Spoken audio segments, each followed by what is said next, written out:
नमस्कार दोस्तों, आज हम बात करने वाले हैं मकर संक्रांति के बारे में। एक ऐसा पर्व जो धर्म, विज्ञान, प्रकृति, आयुर्वेद और संस्कृति सभी से जुड़ा हुआ है। भारत में शायद ही ऐसा कोई पर्व हो जो पूरे देश में अलग अलग नामों से एक ही दिन मनाया जाता हो। मकर संक्रांति केवल एक त्योहार नहीं, बल्कि किसानों का पर्व, सूर्य का पर्व, स्वास्थ्य का पर्व और आध्यात्मिक पर्व है। मैं जब भी मकर संक्रांति के बारे में सोचती हूँ तो मेरे मन में सबसे पहले यही बात आती है कि यह पर्व सिर्फ एक दिन का त्योहार नहीं है, बल्कि यह समय, प्रकृति और जीवन के साथ हमारे रिश्ते को समझाने वाला एक बहुत गहरा संदेश है।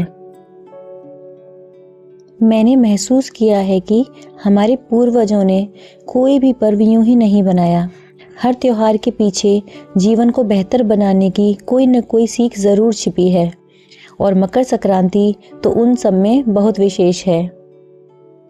मैं आपको बिल्कुल सरल शब्दों में बताऊं तो मकर संक्रांति उस दिन को कहते हैं जब सूर्य देव अपनी चाल बदलते हैं। मैं जब यह कहती हूँ कि सूर्य अपनी चाल बदलते हैं तो इसका मतलब यह नहीं कि सूरज कहीं और चला जाता है, बल्कि इसका अर्थ है कि पृथ्वी से देखने पर सूर्य का रास्ता बदलता हुआ दिखाई देता है।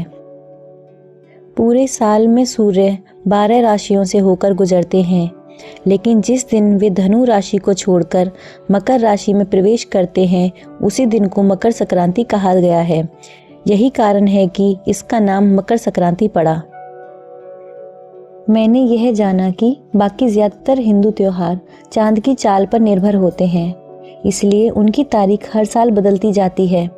लेकिन मकर संक्रांति सूर्य पर आधारित है, इसलिए यह लगभग हर साल 14 या 15 जनवरी को ही आती है। यह बात अपने आप में इसे बहुत खास बना देती है।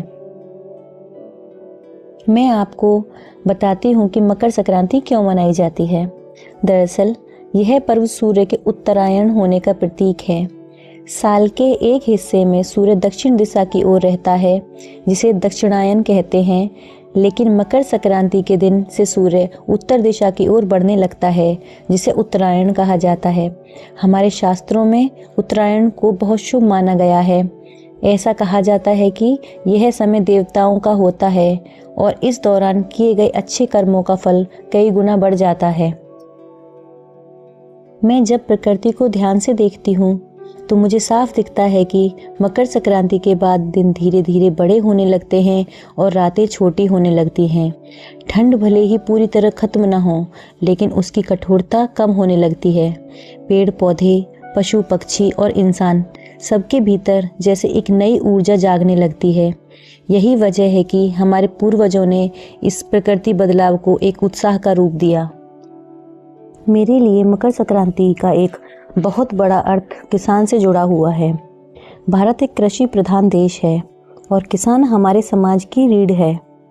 मकर संक्रांति के समय खेतों में फसल पककर तैयार होती है। जब किसान अपनी मेहनत की फसल को घर लाता है तो उसके चेहरे पर जो संतोष और खुशी होती है, वही इस पर्व की असली आत्मा है। यह त्योहार हमें सिखाता है कि अन्न केवल खेत से नहीं, बल्कि सूर्य, जल, वायु और धरती माता के सहयोग से पैदा होता है। इसलिए यह दिन धन्यवाद देने का भी दिन है। धार्मिक दृष्टि से भी मकर संक्रांति का महत्व बहुत गहरा है।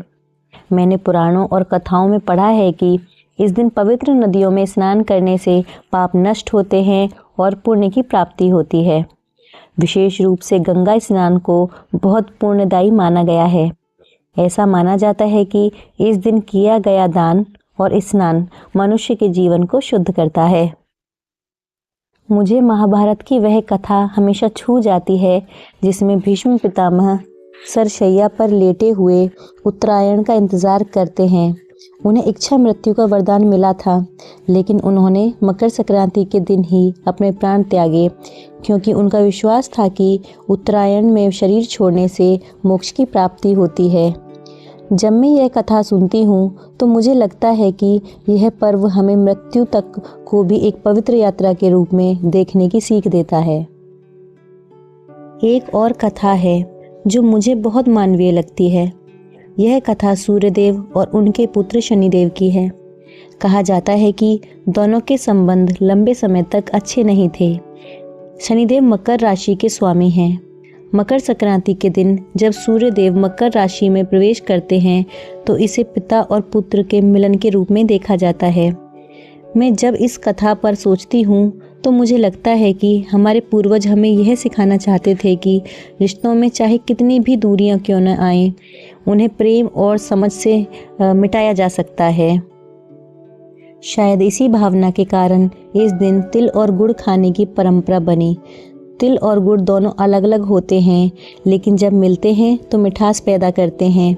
इसलिए कहा जाता है कि तिल गुड़ खाओ और मीठा मीठा बोलो। मेरे लिए यह सिर्फ कहावत नहीं बल्कि जीवन जीने का तरीका है। स्वास्थ्य की दृष्टि से भी मकर संक्रांति बहुत महत्वपूर्ण है। आयुर्वेद बताता है कि इस समय ठंड के कारण शरीर में वात और कफ बढ़ जाता है। तिल और गुड़ शरीर को गर्मी देते हैं और ताकत बढ़ाते हैं। सुबह की धूप में बैठना, सूर्य को अर्घ देना और हल्का फुल्का व्यायाम करना शरीर और मन दोनों को स्वस्थ रखता है।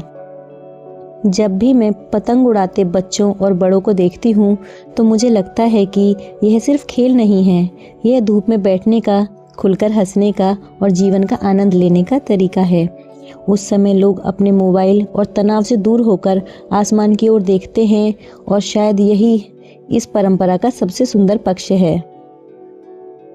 अंत में मैं यही कहूँगी कि मकर संक्रांति मेरे लिए केवल एक पर्व ही नहीं है, यह मुझे याद दिलाती है कि जैसे सूर्य अपनी दिशा बदलकर उत्तरायण की ओर बढ़ते हैं, वैसे ही मुझे भी अपने जीवन से अंधकार, नकारात्मकता और निराशा को छोड़कर प्रकाश, आशा और सकारात्मकता की ओर बढ़ना चाहिए।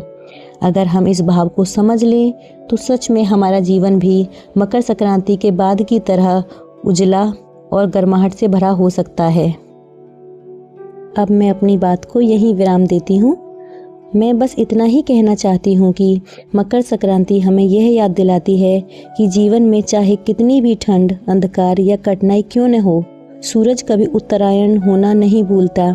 जिस तरह मकर संक्रांति के बाद दिन बड़े होने लगते हैं और अंधकार धीरे धीरे पीछे हटता है, उसी तरह अगर हम धैर्य रखें, सच्चाई के रास्ते पर चलें और अच्छा कर्म करें तो हमारे जीवन में भी उजाला ज़रूर आता है। आज के इस पावन अवसर पर मैं यही कामना करती हूँ कि आप सभी के जीवन में स्वास्थ्य हो, सुख शांति हो और आपके घर आंगन में हमेशा खुशियों की पतंगें उड़ती रहें। तिल गुड़ की मिठास आपके शब्दों में बनी रहे और सूर्यदेव की कृपा से आपका जीवन हमेशा उत्तरायण की ओर बढ़ता रहे। जय सूर्यदेव।